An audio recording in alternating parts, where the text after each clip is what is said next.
रे भौजी का बताई तो से। अरे का हो गए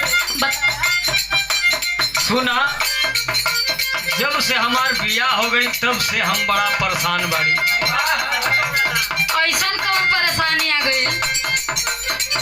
खोजत रही हीरोइन भौजी, लेकिन ऐसा हीरोइन पा गई कि हमार दिलवा जुड़ा गया। अरे तो का हो गई भाई, इतना काहे उदास बनी? सुन भौजी, हम बताओ थे हमार परेशानी सुन।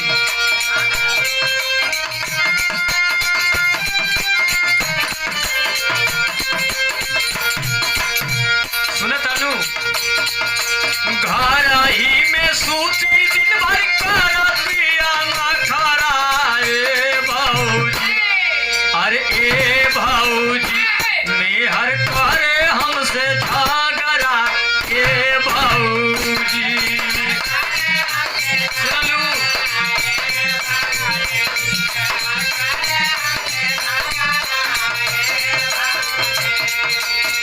अच्छा तो ही बात है। हाँ तला हमारो सुना।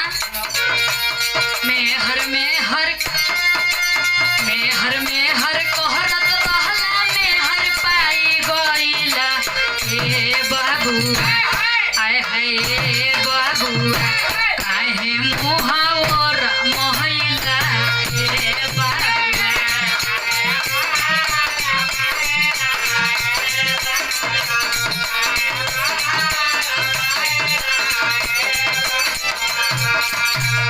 अब तो मेहर चाहत और मेहरियो आ गई, तौने पर मुंह सीधा ना बा।